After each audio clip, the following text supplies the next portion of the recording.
One t-shirt takes 700 gallons of water to produce and another 700 gallons of water to wash it in its lifetime. And that's just one shirt. Over 2 billion shirts are sold around the world every year. So I knew that this was a problem that I had to tackle head on to help solve the world's water crisis. I'm Stephanie Benedetto, and I'm the Queen of Raw. My family has been in the fashion and textiles business for over 100 years. In many ways, the way that the fashion and textiles industry is mapping their supply chains, still the way my great-grandfather did in 1896. Obviously, good old pen and paper, or maybe if they're a little bit better, they're using an Excel spreadsheet.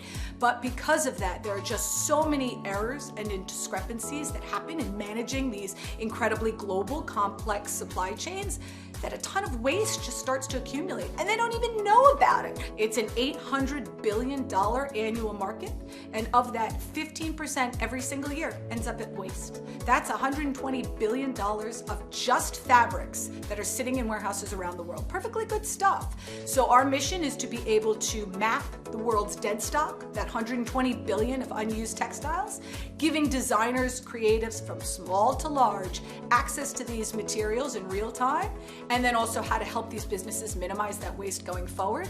In the fall, we've already saved over 1 billion gallons of water, so we know we can do this. A lot of times I get asked about being a mom and being a founder, and in both cases, it was the greatest decisions I've ever made. My entire reason for what I'm doing is for the future. It is absolutely for my son, because the choices that I'm making, they're not just about me anymore. It's about my son and his future generation.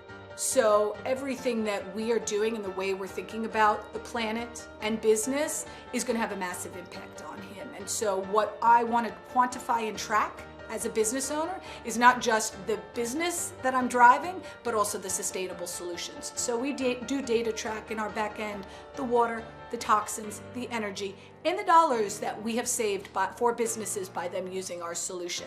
And when things get a little bit frustrating or tough sometimes at work, I look to those metrics and the numbers to remind myself why I'm doing what I'm doing and the impact that I am having on those future generations.